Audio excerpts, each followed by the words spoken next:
All right, let's bring in Dorothy Mmushi now, Director at Seekers Finders of Forensic Investigation Services, as we look at the police crackdown on drugs in South Africa. Dorothy, a very good afternoon to you, and thank you so much for your time.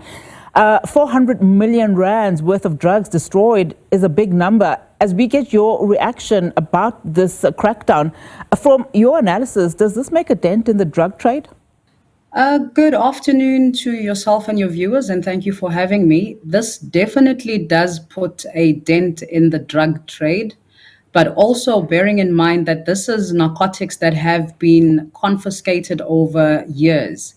And given the quantity that is involved, it is a definite dent in taking the drugs off the street and not having them go to the intended people who have an addiction to the drugs.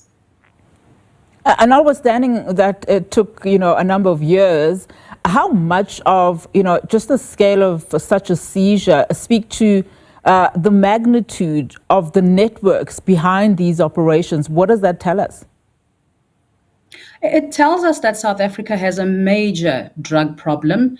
And what contributes to this major drug problem, as mentioned by the National Commissioner, is the fact that where South Africa is located, we have drug syndicates operating from all over the world that take advantage of the geographical location of South Africa.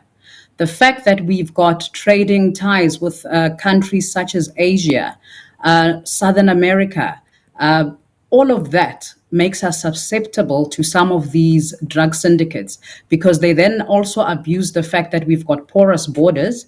So you'll find a lot of these drugs coming through the porous borders. And further, if you had also noticed with a lot of publication in the media, there has been a lot of drug manufacturing labs within South Africa. So that also shows that we are really having a drug crisis. I mean, even if till today you look into our townships, there's so many drugs that are readily accessible and available to our kids in the townships. Yeah. I mean, your common drug, which is nyaupe, which can easily be concocted through mixing various drugs to make that actual drug that makes them go high. So it is a major problem for society in South Africa. Yeah, and of course, there's just so many questions in terms of, how the value chain works. But I want to take a step back and ask you, I mean, if you have any kind of idea of the protocols that should be in place to track the chain of custody of these drugs, from seizure to destruction. How do investigators and even the public like ourselves, given the concerns that you're raising, know that the drugs being destroyed are not tampered with or resold or even substituted before destruction? Okay, what happens within the SAPS is that once drugs have been confiscated from a bust or a raid, they would then be taken and registered into the SAPS 13. The drugs are then taken to the forensic science laboratory. They are weighed, and after being weighed, they are also tested to look at their chemical composition. And there's a register for that. Then once an investigation has been concluded and the matter has been taken to court, it's only at that stage that those narcotics are eligible for destruction. Now, with the destruction process also, there's a register that would indicate what type of narcotics were confiscated and are ready for destruction, and then only can that be destroyed.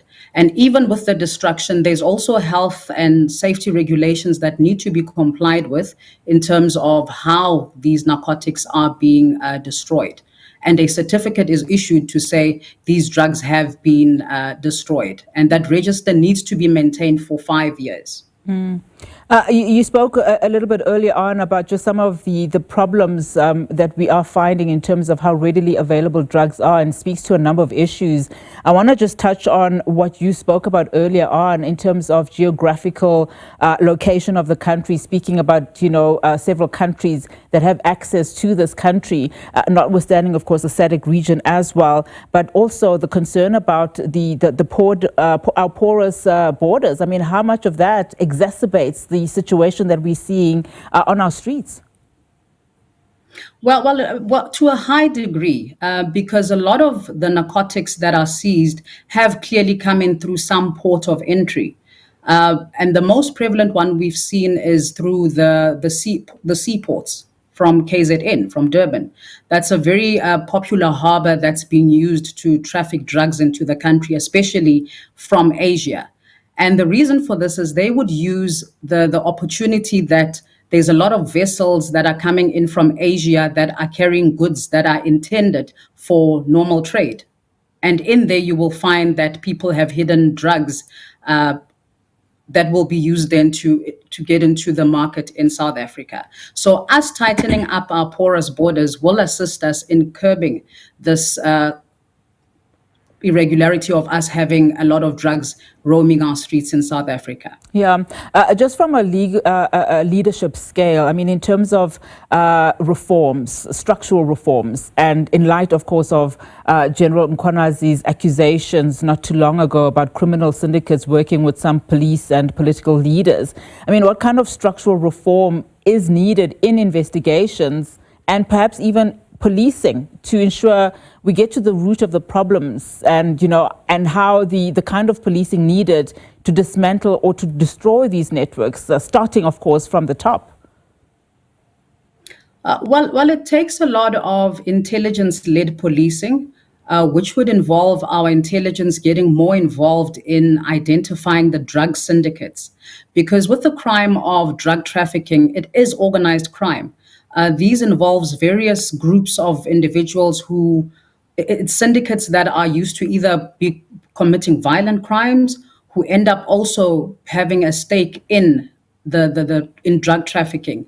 And with the involvement of politicians as well, as I said, the simplest way to identify this is to have intelligence-led policing, identifying who are the role players in these drug trafficking syndicates. And also, I mean, with the SAPS, they have come across a lot of strategies that they're trying to implement that will assist in curbing drug syndicates. Their relations with Interpol as well is very good, because it's then able to identify weaknesses in cross-border crimes. So relations with Interpol, SAPS now taking a strategic move to identifying means of preventing the illicit trade of drugs will definitely assist in reducing this scourge. All right, Dorothy, thank you so much for your time. Really do appreciate your analysis. Dorothy Mmushi, Director at Seekers Finders Forensic Investigation Services, speaking to us there as we look at the police crackdown on drugs in South Africa.